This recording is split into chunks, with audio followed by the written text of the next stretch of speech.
Goal number one in this Nationals offseason has already been fulfilled. Davey Martinez, Mike Rizzo, you guys are Washington Nationals for hopefully the foreseeable future. You are Locked On Nationals, your daily Washington Nationals podcast, part of the Locked On Podcast Network, your team every day.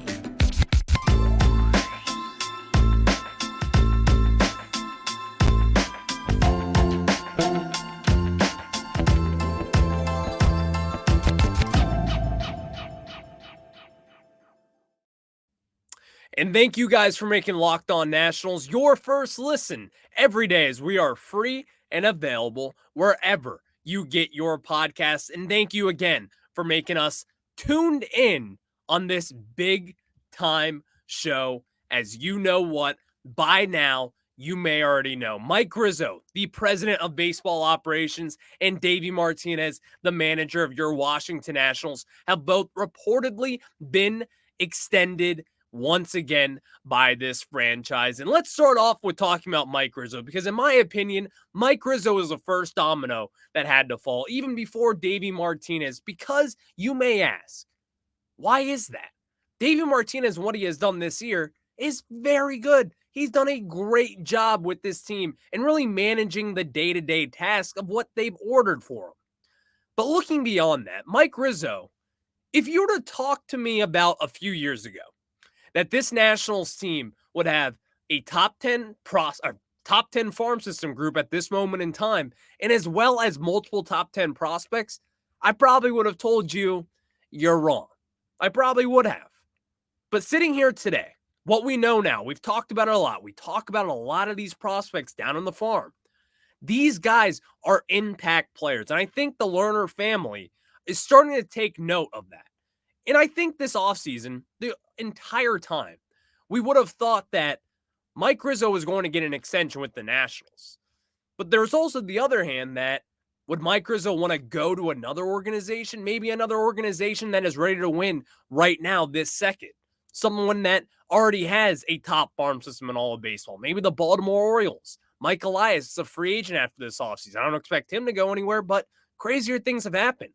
The New York Mets, they have been opening for their president of baseball operations with Steve Cohen. Spend all the money in the world to get Mike Elias or to get Mike Rizzo. You never really know what that was going to happen. You never really knew. You never really had a feeling from what Mike Rizzo wanted to do. But now, as we know, from the reports from Ken Rosenthal and Britt Ghiroli from The Athletic, is that the reports are Mike Rizzo and Davey Martinez will be extending with the Washington Nationals. And again, let's start off with Mike Rizzo first. As we already said, if you were to look back at this farm system just 2 years ago, 2 years, 730 days ago, and if you were to ask yourself that with this Nationals team, a lot of opinions, including myself, who I thought this organization had the worst farm system in all of baseball 2 years ago, back in 2021. And let me remind you of some of these names, by the way. This was our top 10 prospect list heading into 2021. We'll start at number 10, Matt Cronin. I love the kid. I love him. I love the bullpen arm. I think he's a really good lefty arm out of the pen. Not top 10 worthy. In fact, not even close if we're being honest. Matt Cronin, as we sit here today, is one of the back-end prospects. I believe he's like number 27 in the organization right now. Matt Cronin was a top 10 guy. Look at number 9, Mason Denneberg, a 2018 first-round pick who at that moment in time hasn't even pitched in baseball since 2019. He was your number 9 prospect. Number 8, Tim Cate, a second-round pick, a big-time pitcher out of UConn, was still your number 8 overall prospect. Not that great. Number 7, Armando Cruz, someone you just signed in the international free agent class. He was touted for his great defense, but could not hit for squat. Was at number 7. Number 6, Jeremy De La Rosa, someone who has tools and potential, but even then, number 6 in your organization, not that great. Now let's get into the top 5, where it gets a little juicier, but even then, a lot of question marks. Number 5, you had Andrew Lara, a big-time international pitching prospect, in which, no, not a top 5 prospect in the organization. And at this moment in time, probably wouldn't even scratch my top 30 if I'm being honest. He has potential, but that's never fared out to be anything that has been good or it hasn't really processed into results. And I'm a results guy. I like to talk talent and ceiling, but even then, I want to see results.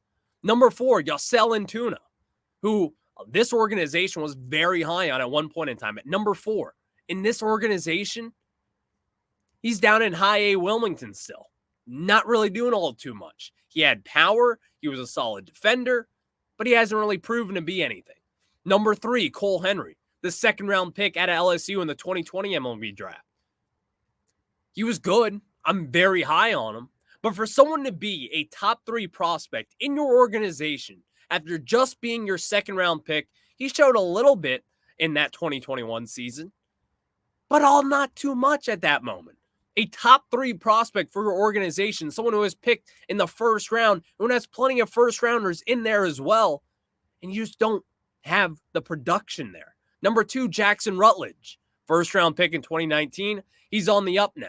Cade Cavalli, first-round pick in 2020. Tommy John surgery this year. But that was your top 10 prospect list compared to what it is now. You have 2 top 10 prospects in James Wood and Dylan Cruz, both who seem to be at this moment could be on their way to be a superstar, both of them. Then you have Brady House, a first-round pick out of high school that you spent your 2021 first-round pick on. He's developed into a top 50 prospect in all of baseball and one of the best third baseman prospects in the entire minor leagues.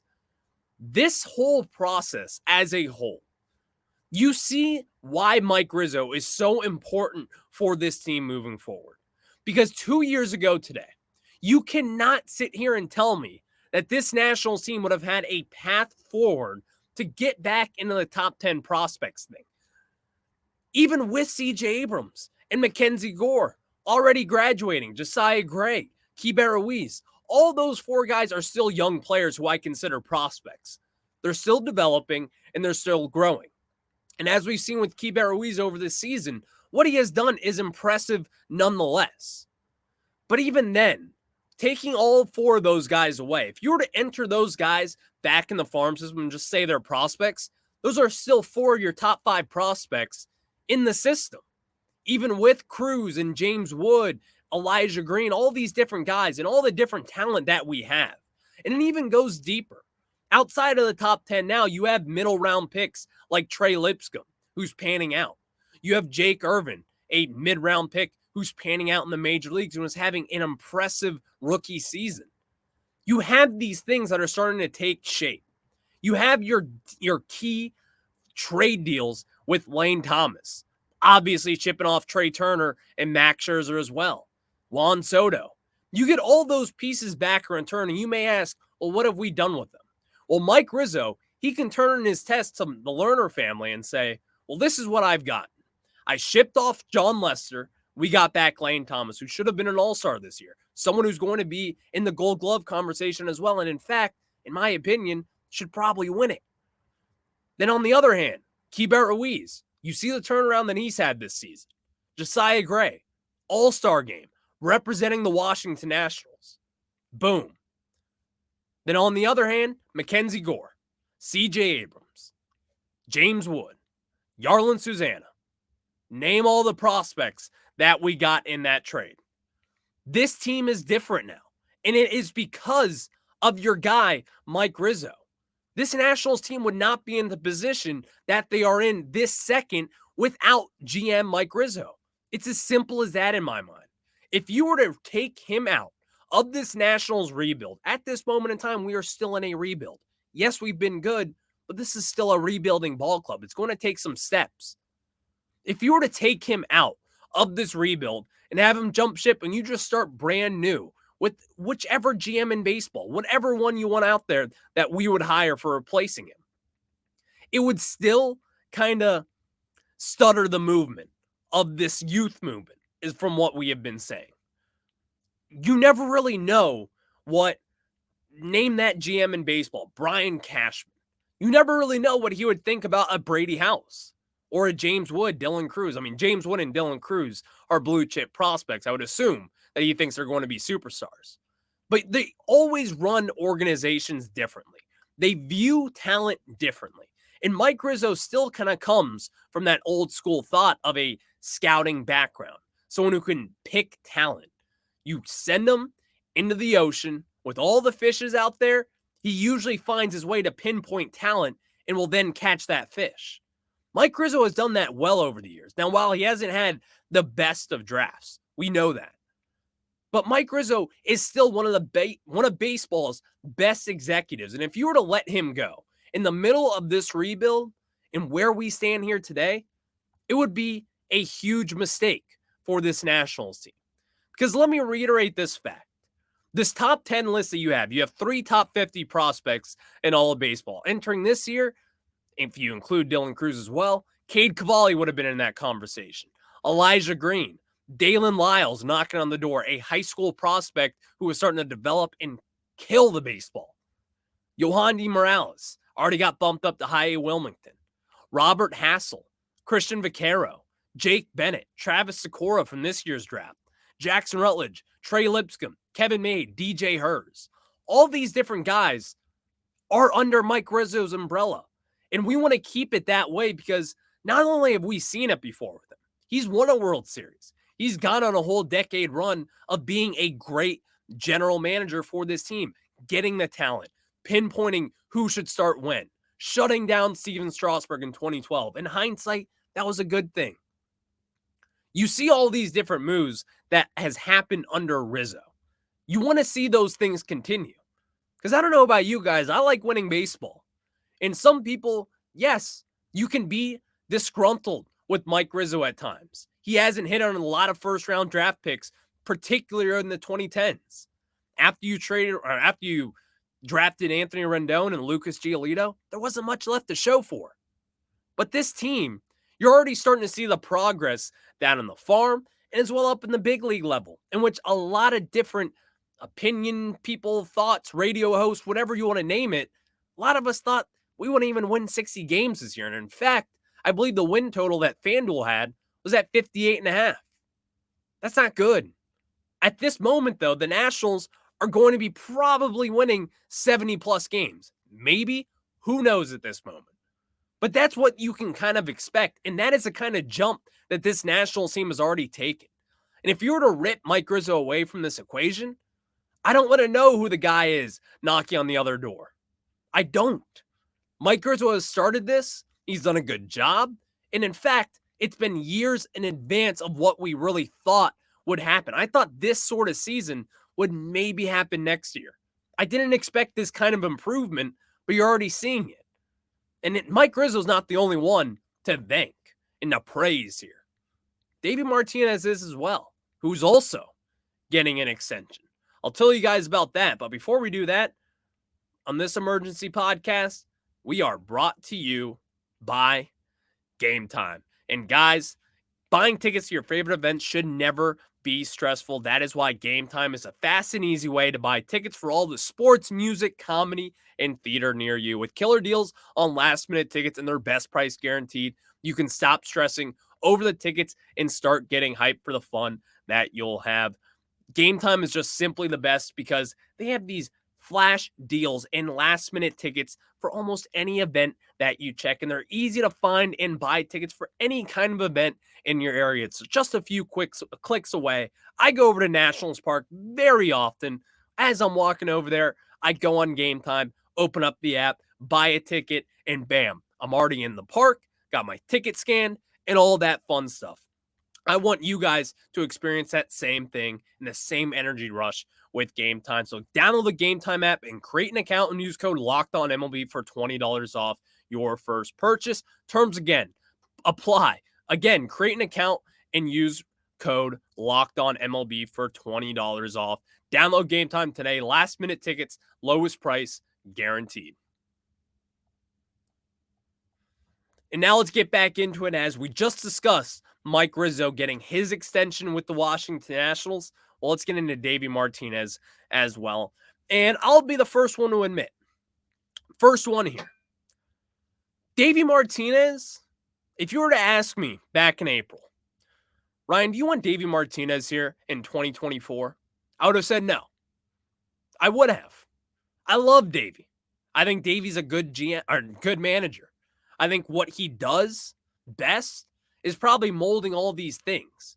And as we saw, I've always kind of thought this in the back of my head. I believe Davey Martinez in that 2019 Nats club was kind of out ahead of time. As you see now, you look around. The Cincinnati Reds, they have their big Viking horn on. The Angels, they have a samurai, really cool thing as well. All these different teams have these weird ways of celebrating now. Well, before 2019, I don't really recall many teams out there who had these dance parties in a dugout after a home run or a big moment. Davey Martinez's club in 2019, our Washington Nationals, kind of started this trend, in my opinion. So besides all the celebrations and stuff, I think it really tells us just one thing about him. He is a professional at making a smooth transition inside the clubhouse. And what I mean by that, when you have all this young talent, a lot of young guys who haven't really played much with each other. Mackenzie Gore and CJ Abrams, they came from the same Padres system. But outside of that, even then, there's a lot of young talent on this team. The core of this team, when you look around, Lane Thomas was traded by the Cardinals to the Nats in 2021. Dominic Smith, a free agent this last offseason. CJ Abrams, only been with us for a year. Keibert Ruiz, only been with us for 2 years. Third base, Jake Alou, whichever one you name, he's been in the organization for a while. Ildemaro Vargas, only been in the organization since last year. Victor Robles, when he's healthy, been here for a while now. Corey Dickerson, Stone Garrett, all new. Dickerson's out the door now. This team has found a way to gel. They have found a way to mix. And that's not always easy. It really isn't. Like, if you look at the New York Mets and what they have done this year, they have zero chemistry. And Buck Showalter has actually done a good job with mixing in all these different personalities in there. But this year, it just didn't really work his way. Davey Martinez, and with way less talent, has done that and much, much more. Because as the Mets are sitting here today, they're only a game in front of this Nationals team, which is still insane to think about. So a lot of people want to say, well, Davey Martinez doesn't really have a feel for the game. He doesn't really have a feel when to place a pinch runner on first base or whichever situation you want to be. The bullpen. He doesn't handle the bullpen well. What about these guys who haven't developed up in the big leagues? Carter Kieboom kind of floundered his way around the big leagues for a while. Keibert Ruiz kind of stunk it up for the first half this season. CJ Abrams didn't look all too good. Well, fast forward a few months to right now. Keibert Ruiz has been the Nationals' best hitter over the last 2 months. CJ Abrams has been the second best hitter on this Nationals team the last few months. Lane Thomas should have been an all-star, could be a Gold Glover, one of the leaders of this team. Stone Garrett has taken a complete turn, a complete 180 after kind of starting off the season a little bit slow. After you get Corey Dickerson out of the equation, Stone Garrett plugs right in, and all he's been doing is hitting the crap out of the baseball. So a lot of people like to say, myself included, Corey Dickerson, someone like him who is taking away at-bats from Stone Garrett for what seemed like the entirety of the 2023 season. And there's an explanation for that I actually subscribe to. There is. That is, they expected Corey Dickerson to be at least some part of a trade. They expected that they could have moved him at some point this season. At the trade deadline, whatever it may be. They expected to move him. Obviously, he floundered. He did not do good. He did not hit for power. He didn't play defense. It was bad. Really bad. But that doesn't go to say that Davey Martinez, he was thinking ahead. That's what this team was meant to do. It was meant to have these one-year deal guys like Corey Dickerson, Dominic Smith, Jeimer Candelario. All these guys, the goal was to trade them. The goal was for them to bounce back and hopefully move them for a future asset. But that didn't work out for Dickerson. But even with Martinez, I've seen enough for him to prove that he is worth that 2-year deal, because I hate using this excuse because I call out people for it all the time. You can't just say, but 2019, he's so good. Davey Martinez is a legend. One, you're right on the legend part. He's a legend in this town no matter what. If you walk into a bar, Davey Martinez doesn't have to buy himself a drink. Someone will buy it for him. But beyond that, Davey and what he has done this season, over the last few months here, as he continues to go out there, continues to develop these guys, he has enabled the trust factor with me. I trusted him beforehand, but one thing I did not trust him with was the development of these young guys. And we've seen them all take step ups.